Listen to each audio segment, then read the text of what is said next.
Hello, Arkham Sessions podcast. This is Jason Inman from the Geek History Lesson podcast, and I just want to congratulate Brian and Drea on 200 amazing episodes. You have held our hand like a little robin through Gotham City, traveling into the minds of the worst and the best of Arkham Asylum. And I just want to say I've enjoyed every single minute, and I can't wait to hear episode 400.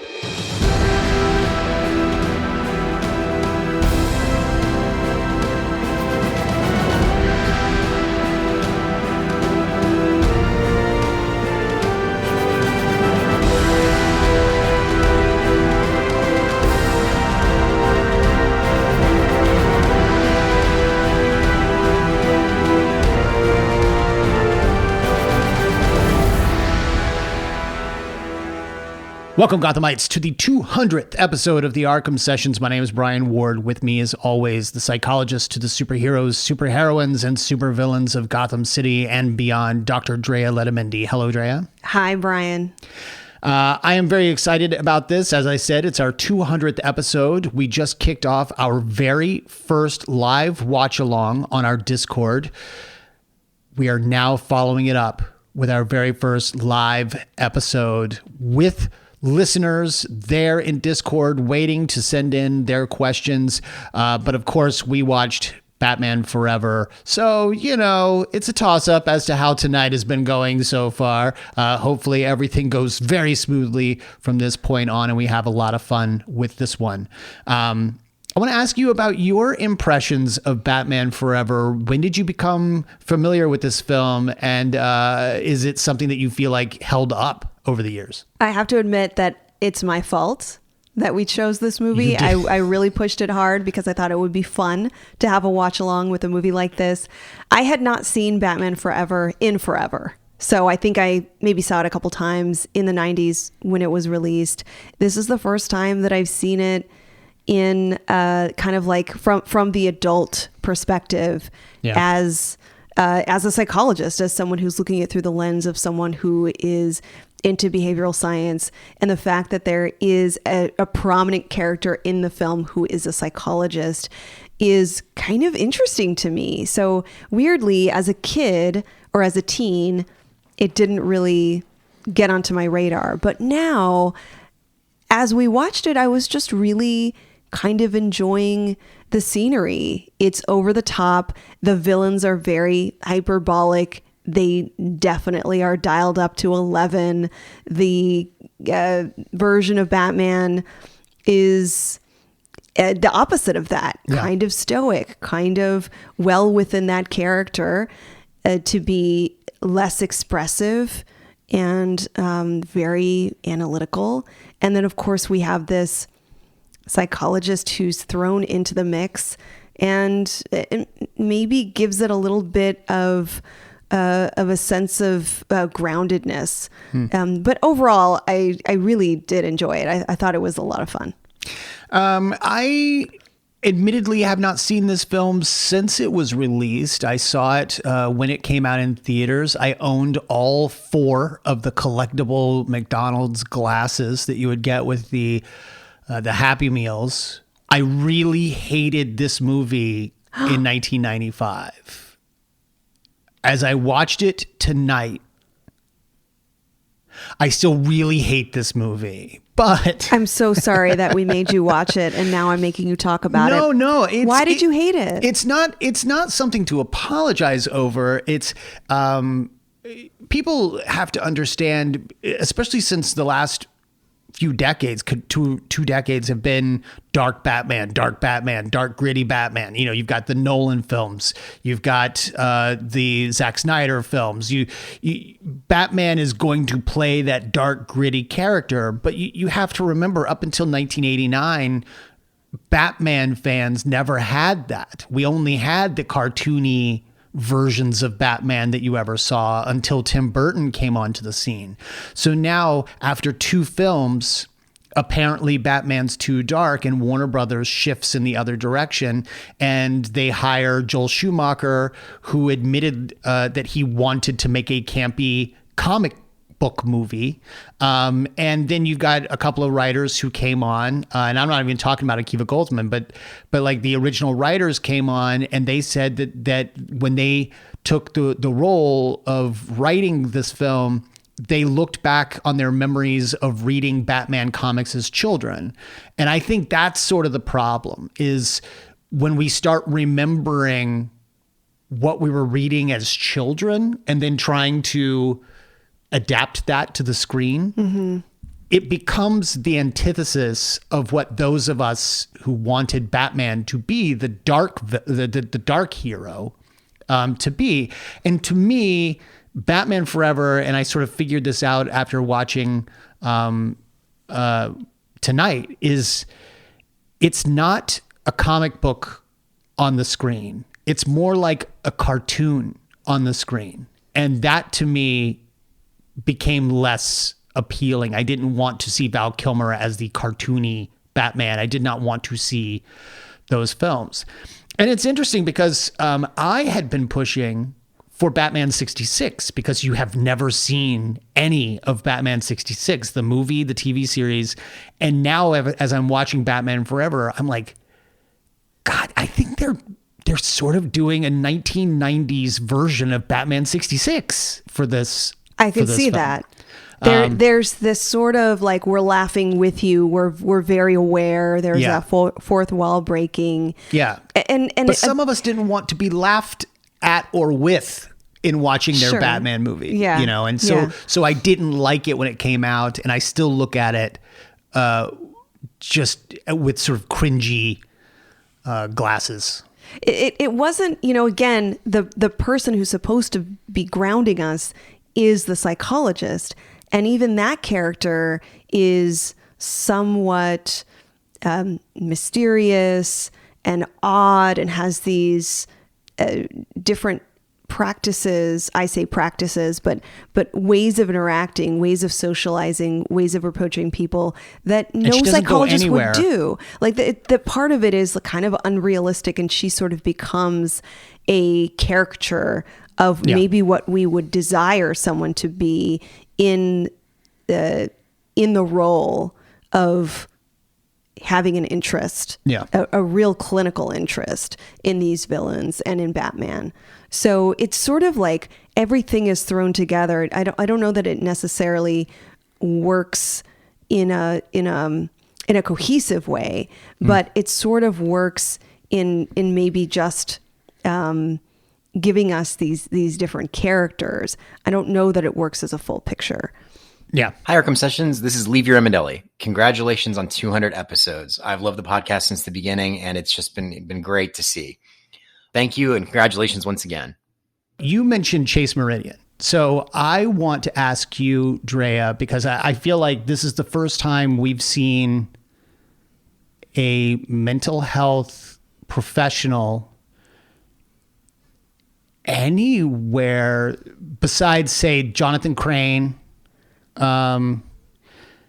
You had the great honor and privilege of being written into DC canon as Batgirl's therapist. And you were so proud of that achievement, if for no other reason than the fact that you were the first psychologist in Gotham City to not go corrupt or be a crazed villain. You were trying to do the work. How do you feel about Dr. Chase Meridian as played by Nicole Kidman in this film? Is she a good therapist? Well, first, it's been exactly 10 years since I was written into the comic books as Batgirl's therapist. I cannot believe it's been 10 years, but has it been 10 years? It has been exactly 10 years.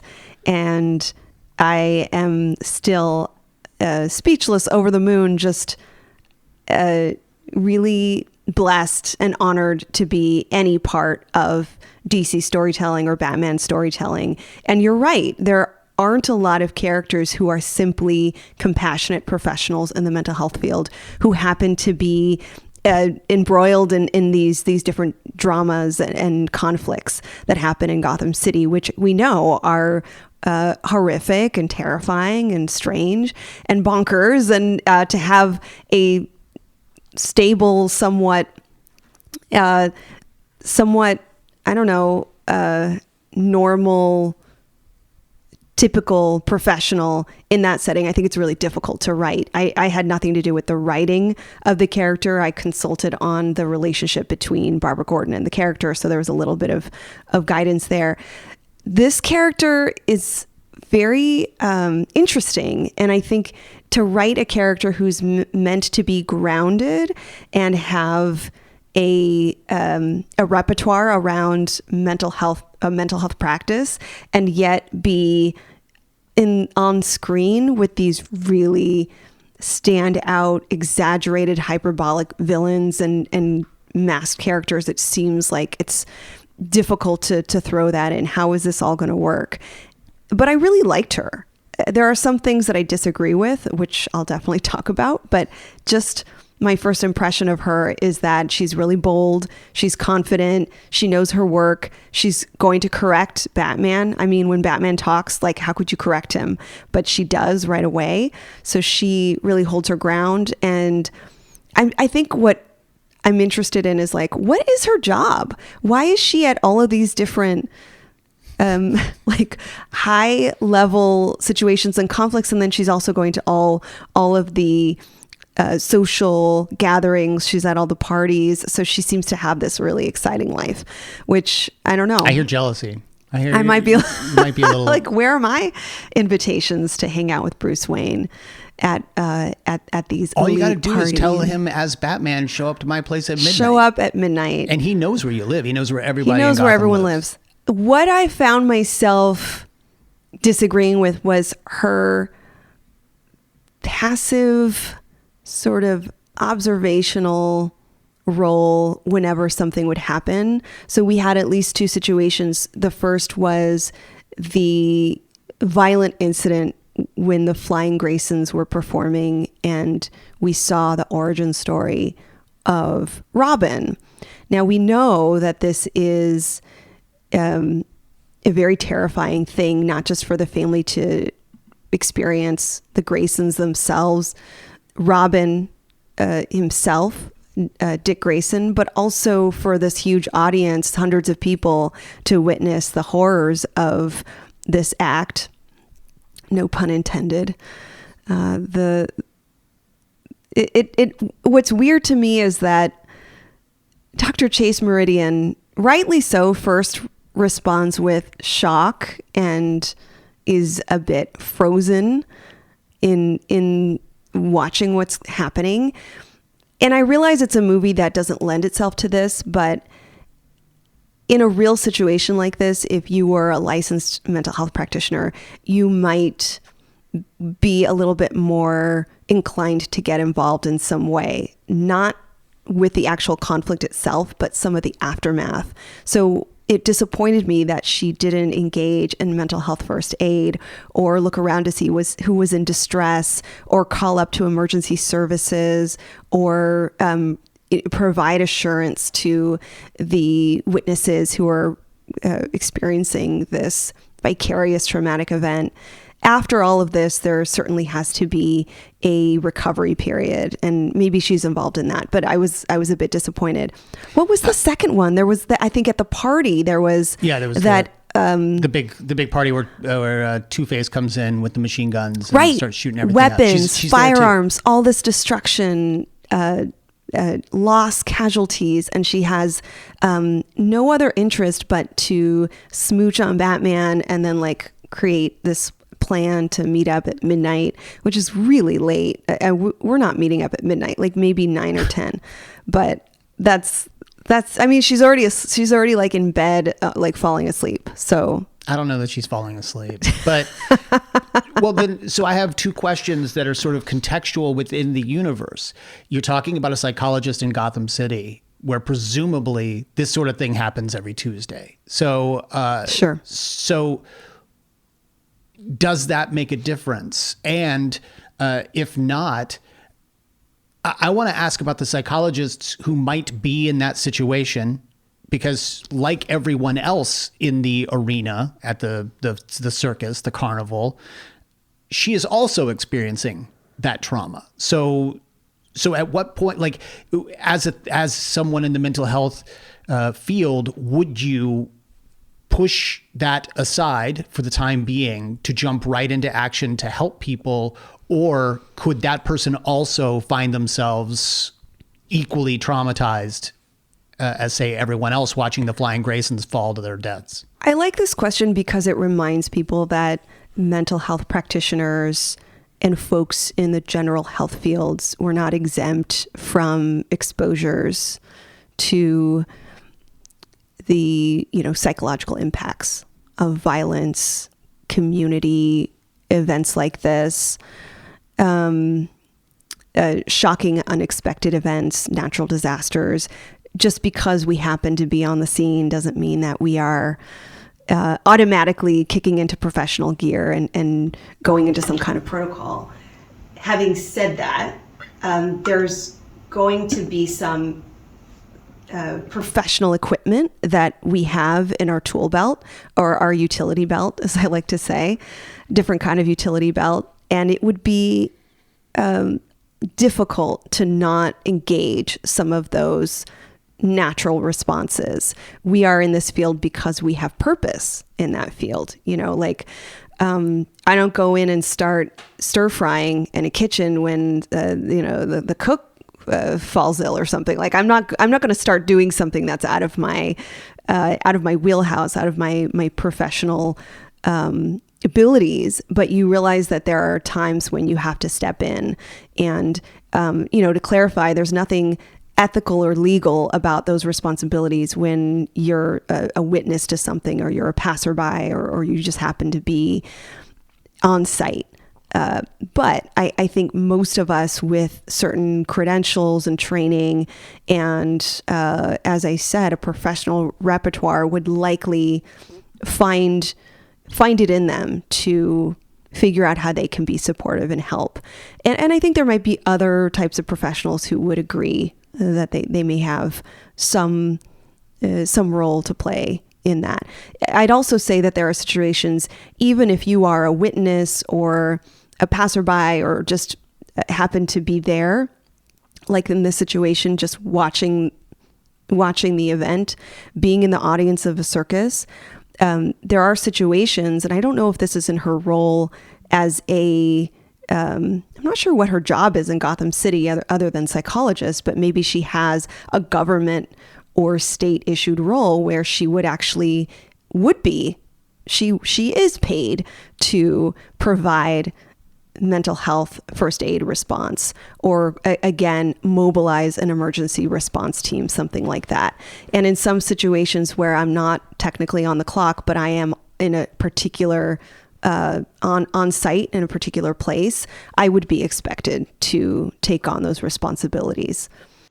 Paul Zare here, sending congratulations from the Great White North to Dr. Drea and Brian, our real-life dynamic duo, on the 200th episode of the Arkham Sessions. You folks have done so much for so many for so long in such an engaging and fun way. As the author who literally wrote the book on becoming Batman, I can confirm the Arkham Session podcast is 100% Batman approved and #1 on the Bruce Wayne playlist. Looking forward to the next 200 episodes. Congratulations. I want to ask you about the person who's probably the next closest to the ground in this movie, and that's Dick Grayson. Yeah. I want to ask you about him because we weren't introduced to him prior to the murdering of his parents. We're introduced to an immediately rebellious kid afterward, as he's brought into Wayne Manor, presumably to live forever now. But to me, Dick didn't seem particularly traumatized. He seemed angry. Sure. And I have a feeling he liked motorcycles and being rambunctious and rebellious prior to his family's demise. So I didn't really see where the trauma hit him quite as hard as maybe you did as a psychologist. Are we looking at someone who is going through their trauma in the best way they know how? Or are we looking at a kid who's maybe, to quote Yoda, too old for training? Is he going to make the best Robin? Because you and I have said that Dick Grayson is actually a better Batman probably than Batman is. So talk a little bit about this interpretation of Dick Grayson and Robin. Well, as I said, this Dick Grayson is a little bit older than the Dick Grayson that we might be familiar with in terms of when this critical event happens. Does that start to answer the question? I know there's a few questions in here. I think so, because you're talking about the difference between a child experiencing the trauma and an adult experiencing the trauma. Right. So if we think about an 8, 9, 10-year-old, even an older adolescent who experiences this horrific childhood trauma, you will expect to see a number of different responses over the course of his teenage years, young adulthood, and into his adult years. The fact that this Robin is already an adult, it's unclear to me how old he is. Chris O'Donnell looks like he's 30. Well, he said college going. He did? Yeah, Okay. or earlier, like later in the movie, he's after he has assumed the role of Robin without Bruce's permission. Bruce says, "How about the role of college student?" Yeah. Dick Grayson. So he's college aged. Yeah. So he's I don't think he's enrolled in Gotham University. he's not in college. And that's important. I'm not saying that this traumatic event will not impact him. It will impact him differently. And I think that this film, even though I know they have a lot of other cinematic film plot interests in mind, not so much how are we going to show a realistic version of recovering from trauma for this kid. I think that because he's a little bit older, his interpersonal response kind of makes sense. Like, leave me alone. I don't really need anybody. I don't need you. I'm not impressed. I've had this kind of lifelong dream. My social support is gone. Everybody who I cared about, everybody who knew me and knew what I was all about, as an acrobat, they're gone. So his sense of purpose, his sense of affirmation, certainly his connection to his family, like he's lost a lot of things. He's not just lost his caregivers. And I think his reaction is realistic. To be angry and vengeful, especially when you're dealing with what we call interpersonal trauma. So a natural disaster, an earthquake, even sometimes some versions of warfare. Not all, but some of those different losses and experiences of violence, when it's not personal, it's a different type of recovery.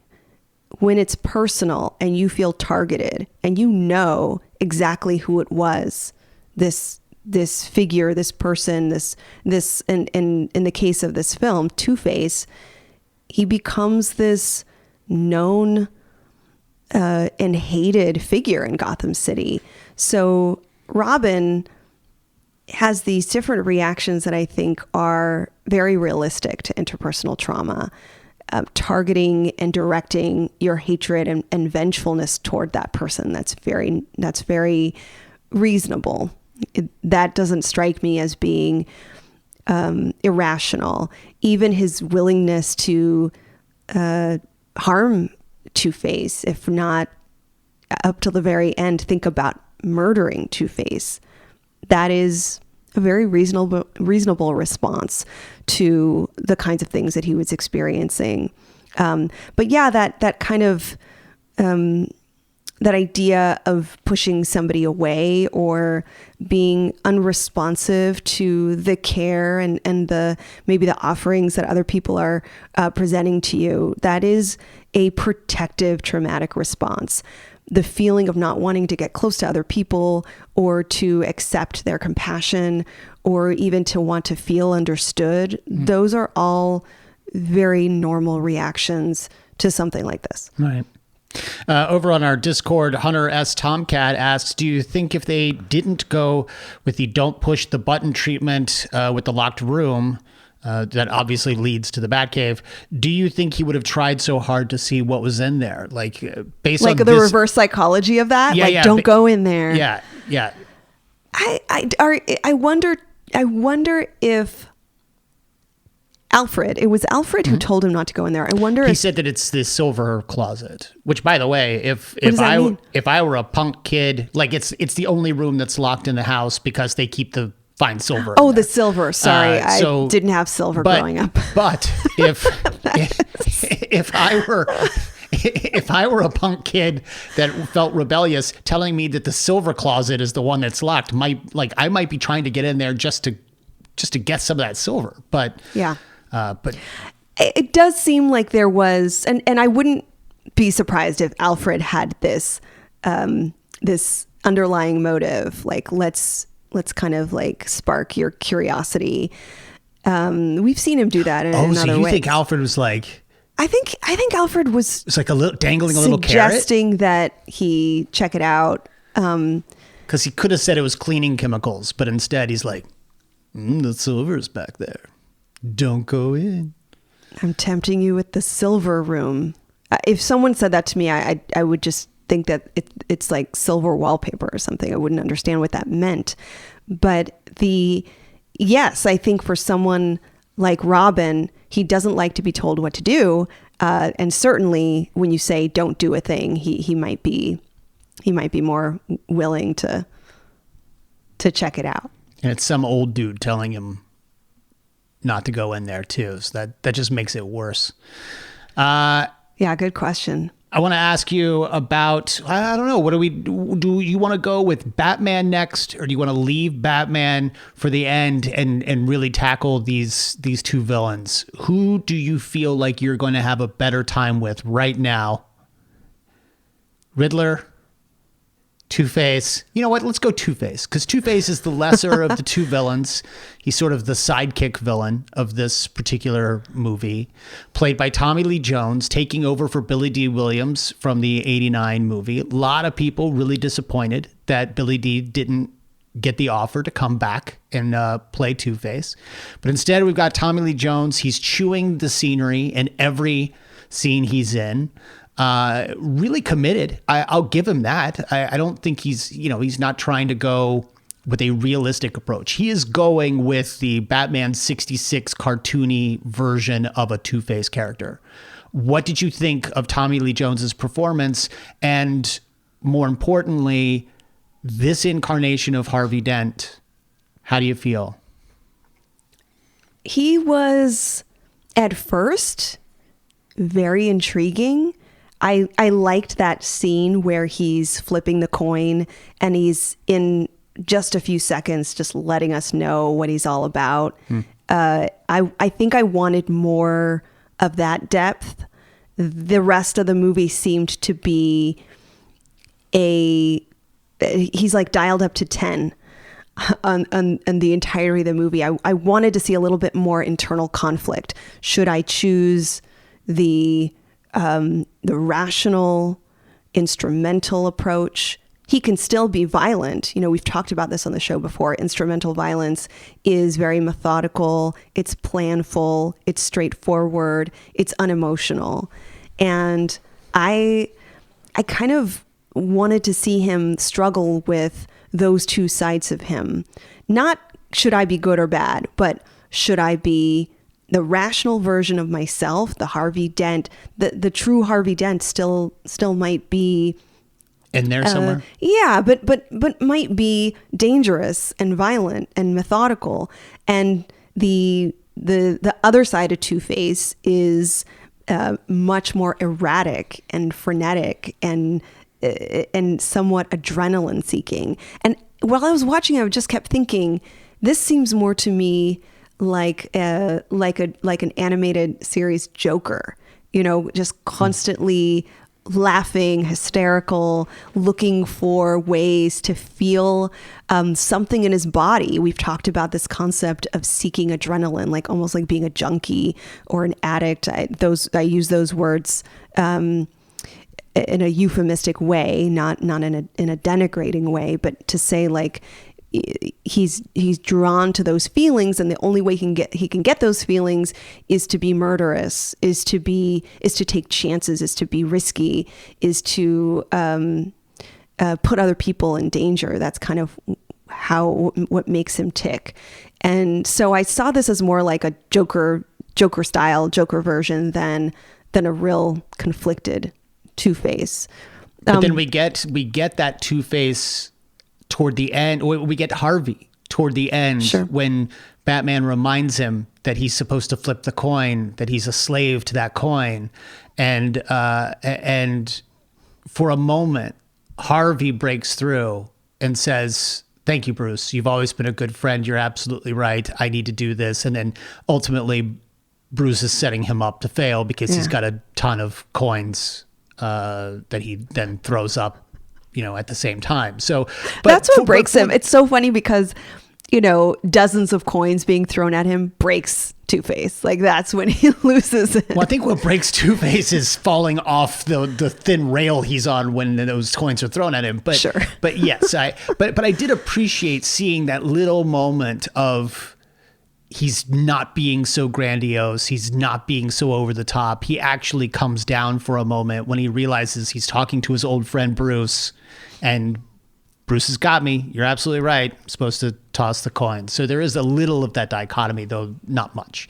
But then they start to play with the whole Batman 66 homage thing of having the two sidekicks that are appropriately, one is an angel, Drew Barrymore, Debbie Mazar is the devil, which, by the way, when you see them after their introductions, he's only ever with the devil character from that point on. Like the Drew Barrymore character is sort of almost relegated more to being the assistant to Edward Nygma. She's there during the big party. She's the one who stops Bruce from snooping around the machine. But the devil character is the one that's always with Two-Face going forward. Yeah. It's almost like he's made that choice. He favors her. Anything else with that character, given that he was kind of, by the way, I know I told you this during the reaction video, but like it famously, infamously even, Jim Carrey tells the story that Tommy Lee Jones absolutely loathed him during the making of this movie. Does not like the big over-the-topness of Jim Carrey or his movies, and apparently was not thrilled with the scenes that he got to play with him, which is funny to me because he seems like he's constantly trying to outdo Jim in every scene that they're in. Even when he's in the background, he's it's a little weird, making big gestures and you're like, wait, I thought you hated this. Yeah, like a stage show where it's important that 100 rows back, those people are going to see your movements and your facial expressions. Yeah. I have to say, this is not my favorite Two-Face. The only part that I appreciated, the parts that I appreciated, this is my point, is that his purpose is to uplift and bring to light the idea of duality or parts, right? So who is Batman in juxtaposition or alignment with Bruce Wayne? And Two-Face is always going to be that mirror, is always going to have Bruce Wayne question his real self, his integrated self. Do these things, do these roles, do these personas have to be separated? And I'm a huge fan of IFS, Internal Family Systems work, which is all about how all of us have different parts to us. Some are very well-meaning and altruistic and kind. Some parts of us are like these characters, angry and rageful and jealous and menacing. And no one is exempt from that, right? We're not all one thing. And Two-Face, for me, Two-Face is supposed to kind of represent quite again, hyperbolically and visually, this idea that you've got to find a way to integrate the different parts of yourself, or you're going to end up destroying the person you are. You're essentially not a full person. Yeah. So I've always liked that idea. And I like that he brings out the self-awareness, which we see really happen in Bruce Wayne. Hi, Drea and Brian. This is Barbara Dillon calling from Fanbase Press. First and foremost, I wanted to congratulate you both most sincerely on approaching your 200th episode of the podcast. My goodness, what an amazing milestone.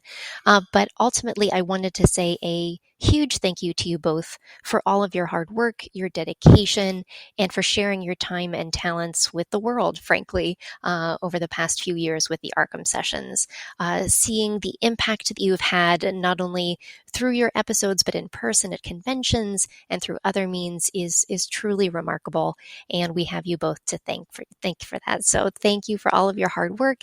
It's been an honor here at Fanbase Press to be able to share your episodes with our listeners. So thank you for that as well. And I hope we have 200 more episodes after this to look forward to. But sincerely, congratulations to you both. And thank you again.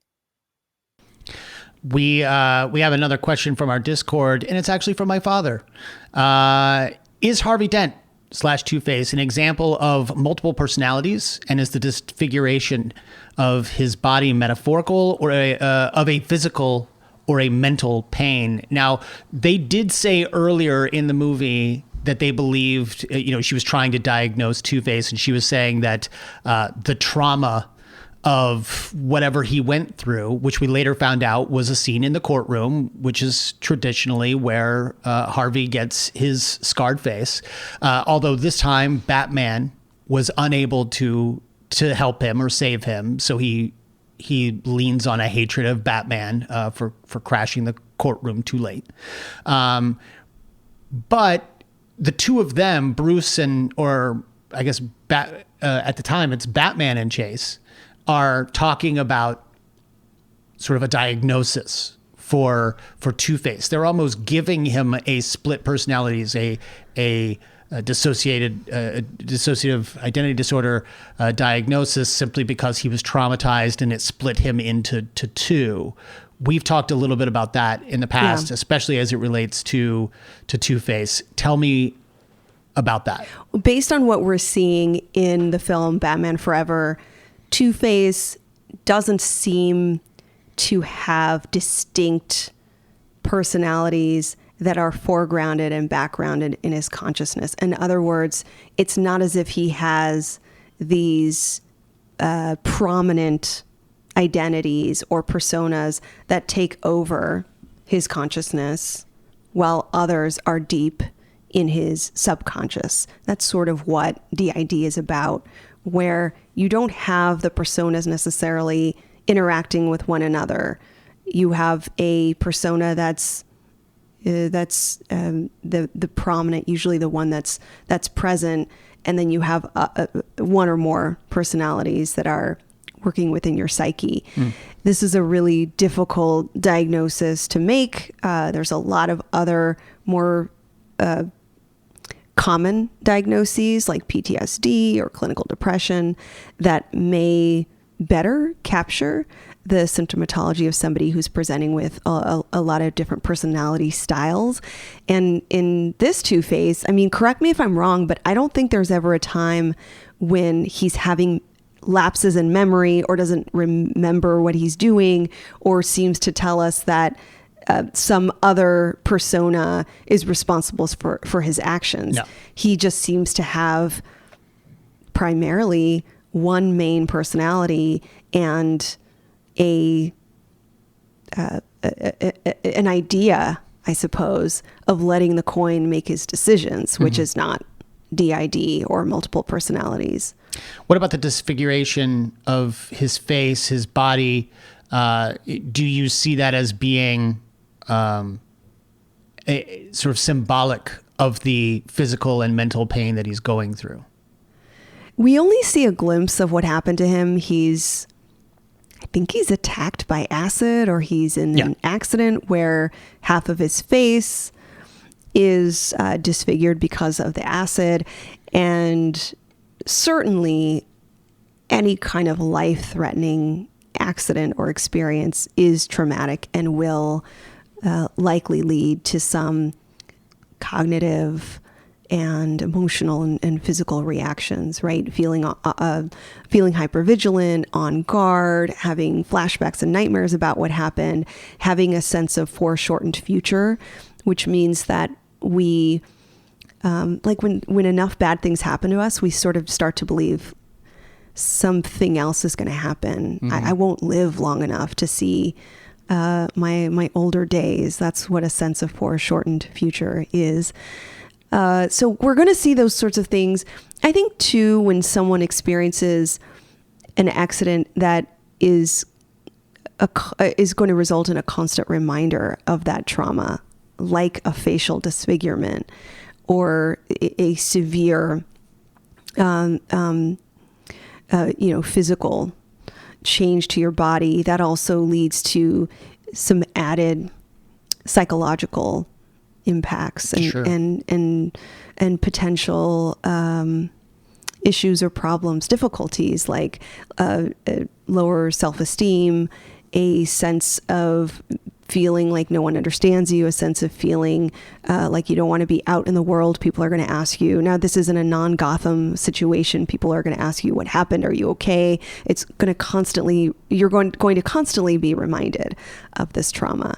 Whereas in Gotham City, there's sort of an interesting thing that happens where it becomes his sense of significance.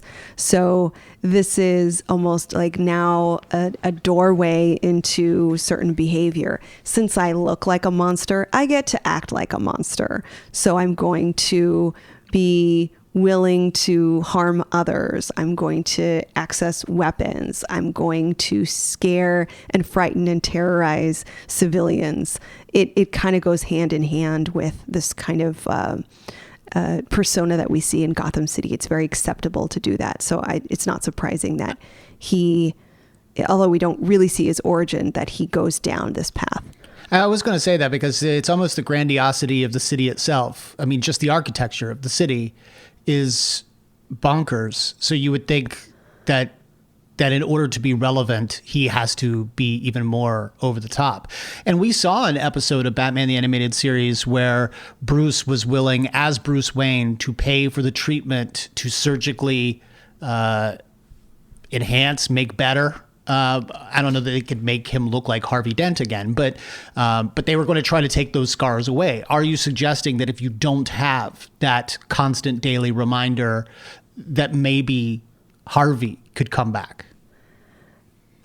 Well, this was the premise of The Dark Knight Returns, right? A Frank Miller book, wasn't it? Am I thinking of... Yeah. Well, it's not Dark Knight Returns. Which one? Well, maybe someone in Discord can help me out with my failing memory. This is a story in the comic book, but this is the question: what would happen if he's healed physically, right? His medical and physical conditions are cured. That doesn't necessarily mean that he won't engage in this kind of antisocial behavior. He had, as you will not be surprised, some pre-existing tendencies, probably narcissism, a sense of destruction, maybe even that interest in risk and risk-taking, a need to be feeling euphoric. And for some people, you cannot feel that in normal day-to-day experiences. You need to kind of dial up those situations. So again, how do you get that feeling? You terrorize other people, you create havoc, you abuse, and you take that internal chaos and you externalize it. Hunter S. Tomcat asks, when the Riddler photoshopped his head on the statue of David, do you think he was thinking of himself as the best, both physically and mentally over others? But then later on, he totally copied Bruce. Why do you think he did that? We can talk about Riddler now. You were talking about, as we were watching the movie, you were talking about seeing narcissism. You were seeing a number of other, talk about this incarnation of the Riddler. I really liked the Riddler in the beginning of the movie. He is that very eccentric experimenter. So you're talking about the scientist Edward Nygma. Yes. Okay. So kind of pre-Riddler. Yeah. Still clearly a little bit edgy and clearly very irrational, very narcissistic. He meets his heroic figure, Bruce Wayne, and he is met with kind of this dismissiveness, right? Like Bruce Wayne doesn't give him the attention and accolades and the positive impression that Edward Nygma is expecting, because Edward Nygma sees himself as the greatest and the smartest, the most, just the most, I'd say, what's the word I'm looking for? Like he has the superiority about him. Mm-hmm. So he not only is this scientist who works for Wayne Enterprises, he is also the best scientist. So he is centering his own experience around this idea that everybody should be impressed by him. All of his projects should be funded. He is met with this like kind of uninterested Bruce Wayne. And I found that to be a turning point. I said on the show, like, okay, this is a turning point for Edward Nygma, because right when that door closes, right when Bruce leaves and the door closes. But I want to piggyback on something that you're saying, and I apologize for interrupting you. But he's not just dismissive of Edward. He rejects him outright. He says, there are too many questions to your research. There are too many, like, this is too dangerous to exist. And that too completely sends Edward off, because as I'm sure you know, as a scientist yourself, if someone comes in and just says, someone who doesn't know what it is you're doing comes in and goes, I don't think this is sound. You know, it's he a blows hit. up. It's a hit to your ego, because ostensibly you've spent years putting together this investigation. You've been putting together this research project, or this this series of experiments that, at least in this situation, that you poured your life into, right? So for someone to say they're not funding it or they don't believe in it can feel like a personal criticism. What we learn is that Edward Nygma experiences that criticism as kind of a deep hit. You know, he experiences it more personally than professionally in a way. Mm-hmm. He is, as I said, it's sort of a turning point, because he immediately directs his disdain and anger toward Bruce Wayne. Yeah.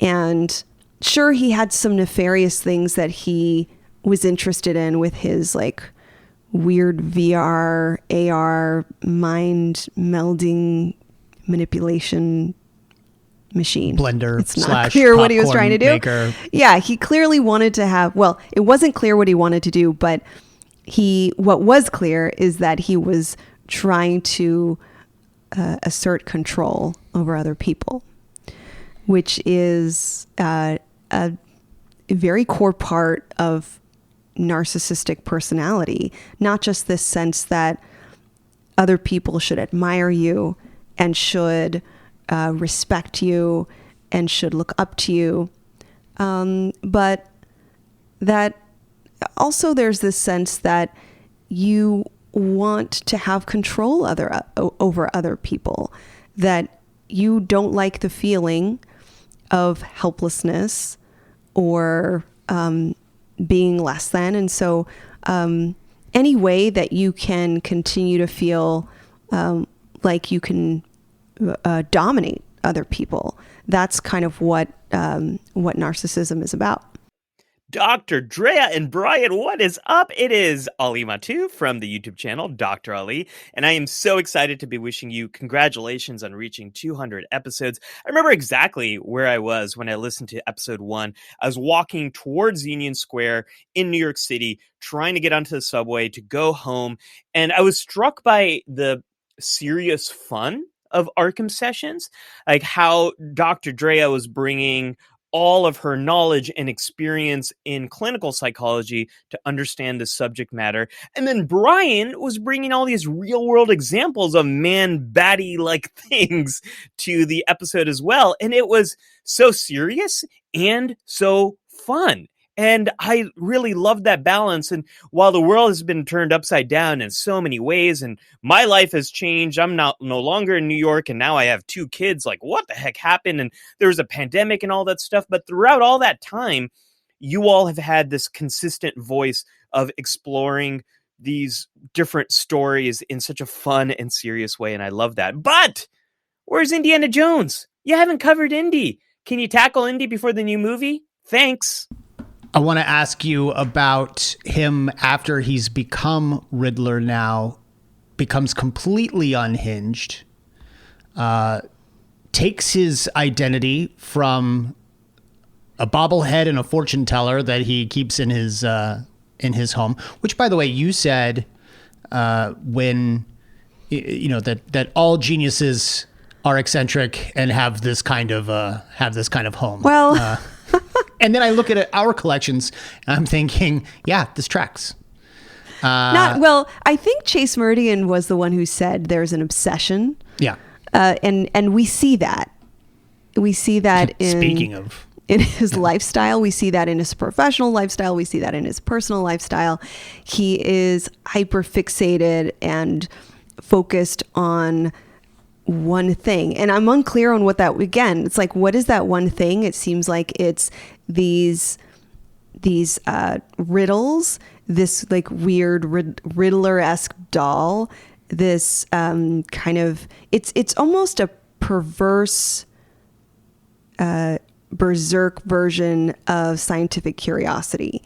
Like I don't think it's too far off that someone starts out with an interest in the scientific method and is just deeply passionate about scientific discoveries, and then somewhere along the way gets hyper focused and overly almost overly addicted to this concept of trying to find solutions and trying to be right, and then when you fund or provide this person with lab equipment and all the different accoutrements he needs for his mind machine, then things get out of control. I like to think of him as a representation of all of the scientists from my favorite era of psychology, the golden era of psychology, after they have just been told you can't do this stuff anymore. Now there are organizations that are going to oversee what you're doing. We're going to give you approvals. Like, I imagine that these sorts of people would be the ones to then get real angry and you know, take that kind of thing personally. Well, as I said, when you are engaging in an experiment or looking for funding and infrastructural support for your experiments. And they did say that he was going to lose his fund. Yes. Like, they come right out and say that. You cannot simply run your research. You are going to need to get various approvals. And if you do not follow the various human subjects guidelines and protocols, then you're likely going to lose whatever institutional funding, support, staffing, again, infrastructure, all of that is going to be taken from you. And more potentially. You could lose your license if you have a clinical license. You could be essentially banned from conducting certain types of human research. There's lots of different things that you need to be mindful of. So it's obviously in Gotham City, they have a different structure for this, where Bruce Wayne sort of makes all the decisions on what happens. But everyone in Gotham works risky for Bruce in some way, shape, or form. I think he just constantly has his thumb on them, just to make sure everything's cool. Got to check in with them from time to time. If things go awry, I fire you. I almost think it's like mousetraps. Like if you are going to go to that cheese, then we're going to catch you. Yeah. Does that make sense? Uh-huh. Yeah. But I also think it's one of those self-fulfilling, Riddler would not be the Riddler. Enigma would not be the Riddler had he not gone through the trauma of being fired by Bruce Wayne, his hero, being told that his science was unsound. And it's another one of those self-fulfilling, Batman is really just providing Gotham with more villains for him to beat up. Or in this case, destroy mentally with his own machine. Hey guys, I just want to say thank you for putting out this wonderful content. It's really helped me to think more in depth about the way that I see and treat people in mental health practice. It's also helped me along on my own journey as far as becoming a forensic mental health evaluator. And I actually used Bruce Wayne as a subject for a mental health evaluation. And your podcast is really what inspired me to do that. So I'm really excited to see where you guys go next and how you continue to use pop culture to spread a message of awareness of mental health. Thanks a lot, guys. So I suppose we should end this conversation with a bit of a deconstruction of Batman. I guess if you got to talk about a character in a Batman movie, Batman is going to be one of those you're going to want to talk about. So there was an interview given by Val Kilmer, who took over for Michael Keaton. What a lot of people don't necessarily know or realize is that Michael Keaton was going to come back for the third movie. After the complaints about how dark the second movie was, Warner Brothers asked Tim Burton to go off and work on something else. Although he had consultation and actually helped pick Joel Schumacher as the director of this film. But Michael Keaton didn't bow out until he had a meeting with Joel and realized the direction he was going to take the film. And in his words, the idea of lightening it and cartooning up the character was not something he was interested in. So he decided to bow out. Val Kilmer comes in at the height of Val's popularity. But then afterward, years later even, Val Kilmer made the comment that for him, he doesn't feel like he got to act in this movie. Because when you're Batman, you're very particular. You're a certain way, very stoic. You're not allowed to show any personality. And as Bruce Wayne, you should be able to show personality. But again, he's got to be that stiff guy who's constantly telling Chris O'Donnell that you're being a bad kid and so I find that analysis intriguing. And that's actually why Val didn't come back to do a second movie, was because he's like, I don't want to just be in a suit. The suit's the actor in this particular case. So let's talk about Val Kilmer's Bruce Wayne and Batman. I give him a lot of credit for manifesting his version of Batman while behind the suit and the mask and the makeup. I think it's hard to be both expressive and also know this is a character who is, as you said, stoic and isn't supposed to be over the top. Yeah. And yet you have these villains who, now that you describe the situation on set between Tommy Lee Jones and Jim Carrey as constantly almost agitating each other to dial up their performances. Yeah. Val Kilmer becomes even more almost backgrounded, like he's just like in the shadows. I wonder if that helped him kind of work out who he was going to be as Bruce Wayne. And when we posted that we were going to cover this movie, a lot of people shared with me that they like this version of Batman. And in particular, they felt that Val Kilmer creates a very believable Bruce Wayne. And I appreciate that because look, he doesn't have a lot of screen time, but he manages to kind of be anything but superficial. Like, I'm not seeing somebody who's simply quiet and unassuming. There is something a little bit more interesting about this Bruce Wayne. And, you know, we also have seen a lot of Bruce Waynes, and we've seen a lot of Bruce Wayne's trauma over and over again. Like, we're traumatized by how many times we've seen this poor kid witness his parents die. You brought up a great point, though, when we see this version of the scene, the famous scene in the alleyway, and then we get to see him at the funeral of his parents. And it's a very dreamlike, very nightmarish version of this memory. You brought up the point that this is actually a great interpretation of faulty memory, of you remembering it darker than it really is. And, talk a little bit about that.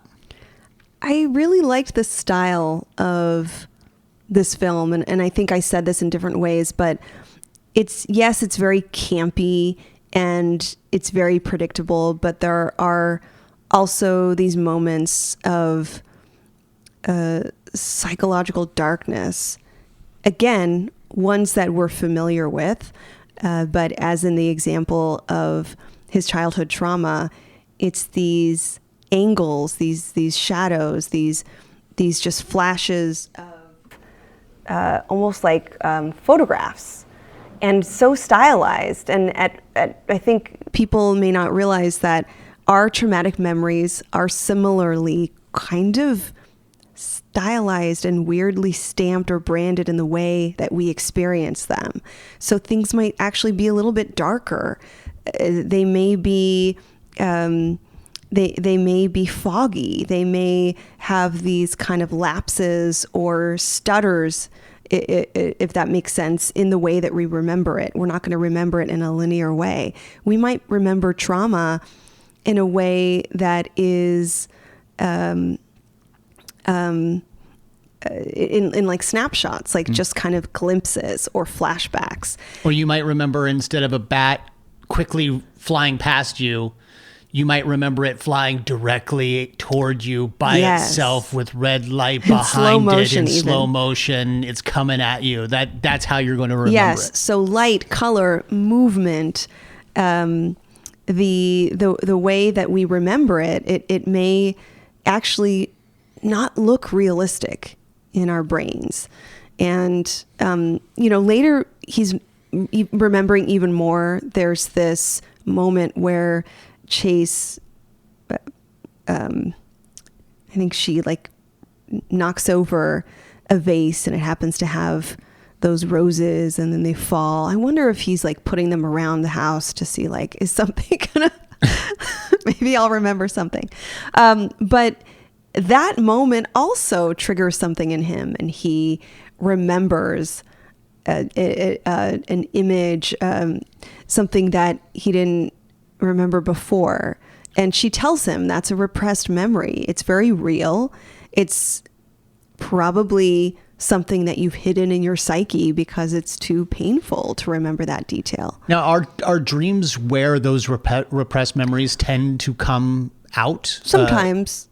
Sometimes. But sometimes dreams are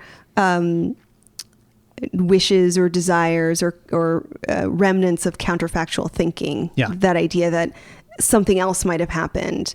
And so dreams aren't necessarily reliable. And even memories. in your field, like they say, say hypnotherapy, they talk about repressed memories. And you have said in the past that sometimes those repressed memories aren't even memories. You are now conjuring these things up. So You it's have to be possible really- Batman doesn't even actually remember what he thinks he's remembering. Right. You have to be really careful about trying to, quote, trigger a repressed memory in a client or patient. That scene between Dr. Chase Meridian and Bruce Wayne, where they're both sitting on his couch and it's a very intimate moment and he's sharing some of his deepest thoughts and feelings. It felt like a therapy session, but she's enamored with him. So there's this mixture of intimacy and vulnerability, and also it does feel a little bit there's this power dynamic. It feels that there's a lack of balance there. Is she his therapist or not? I would prefer that those lines are a little bit clear, because obviously if he is her patient, she should not be kissing him or flirting with him or I'd even say, being at his house in this particular situation.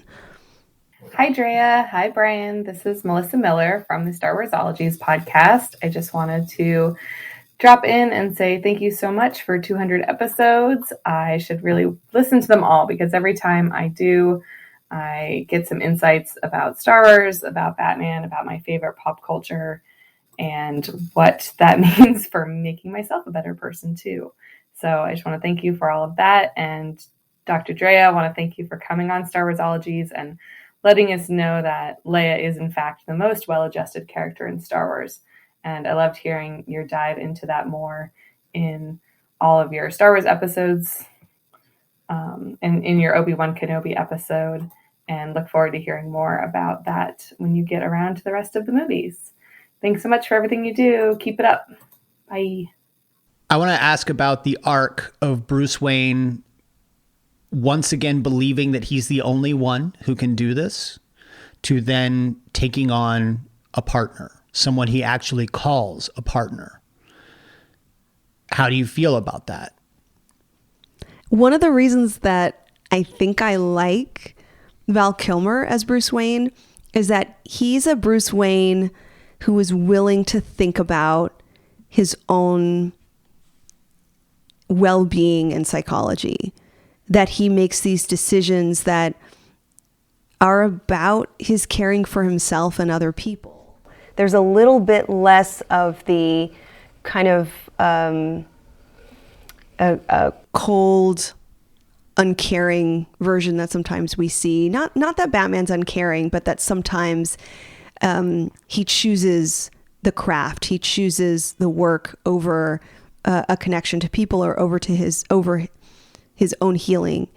And this version is a little bit more willing. I mean, he's talking to a psychologist. He's willing to sit there and unpack the demons that live in him. He's willing to think about what's better. Should I just quit being Batman because things have gotten complicated and I'm putting young people in danger? So he's a little bit more thoughtful and psychologically complex in that introspection. I really appreciate that about him. I'm not sure if I answered the question though. Yeah, I think. Did I? Yeah, I think so. So Drea, now re-experiencing Batman Forever for the first time in a long while, you feel like it holds up. You really dig this movie. I can understand why some people are saying this is one of their favorite Batman movies, and I get it. I don't get the nostalgia, because certainly I barely remember seeing this as a kid. But I think what I understand is how people are kind of connecting to the characters, maybe not so much to the villains, but to the heroes. It's certainly not my favorite Batman film. I mean, that's That's certainly clear, but I'm willing Batman to. Returns. Yeah, Batman Returns is my favorite film. But I think I'm willing to understand this as a valid installment of the Batman cinematic, storytelling. Yeah. I appreciate it there. And like I said, obviously the fact that there's a mental health practitioner who's trying to figure out who he is as a person and who connects with him. I kind of feel like that's a way for us all to connect with him. Like that character exists because we're all trying to improve our understanding and get closer to him. That's what all of us are exercising here. It's like, I just want to understand and maybe get up close to his face and kiss him. And that will help me understand him a little bit. She takes it a little too far, but I think we get it. And of course, the bad therapist, the one that crosses the ethics lines, got to be a redhead. She's got to be a redhead. Riddler's a redhead. Chris O'Donnell is not a redhead. Chris O'Donnell, not a redhead. Okay, just checking.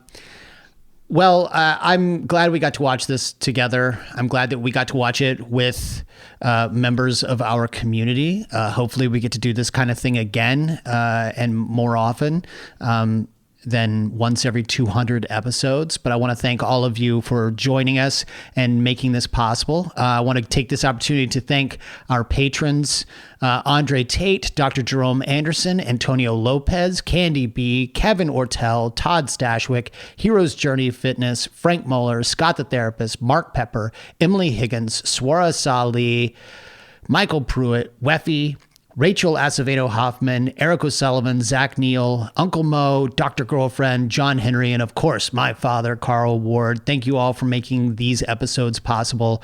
We very much appreciate it. Till next time, Drea, when we're going to come right back to where we left off on Star Wars, which I think is Force Awakens? No. Yeah. Wow. Why don't you tell the good folks where they can find you online? You can find me on my website, drdreapsychology.com, and on Discord. Let's just push the Discord. I love Discord now. It's a place where anyone can join to have discussions, ask questions, be in community. We would love folks to join us. Just how do we do it? This was fun. Yeah, like this was a lot of fun. Wait, actually. how do people? We'll just post the Discord. Yeah, we can post the Discord. We'll post it. You set it up, right? It's discord.com / the Arkham Sessions. Yeah. You can just join us there. You can find me on Twitter. I'm at bward028. On Instagram at b_ward028. You can find me on Discord. And all that stuff.